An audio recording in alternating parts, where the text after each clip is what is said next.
Good morning, mates. I'll show you how to speed up your internet connection, or maybe just fix some problems.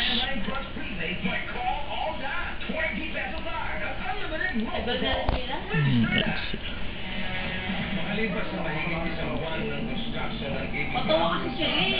First,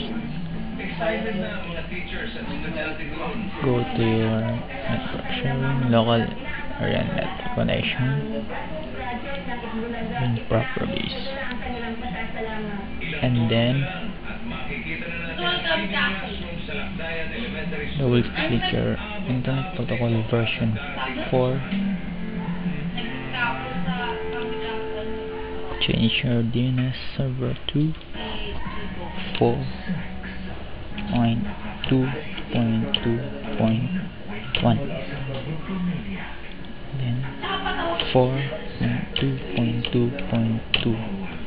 Click OK, and close. Let's try it again, and then it's working again. Let's test our speed.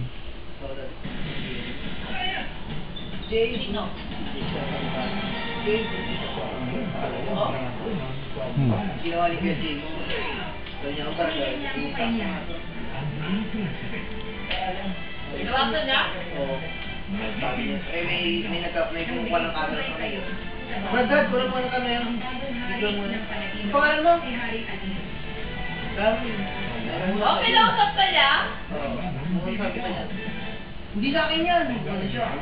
Gumamit ako nun ah. Nag-protection ako. Walang ganun sa akin niya. Sabi niya, ano pangalan mo? Darwin, gago ka.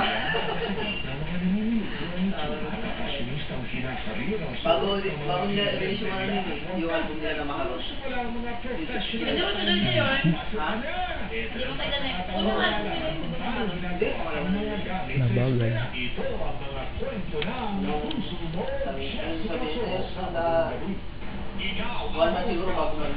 So maybe try next time again. Okay, that's it.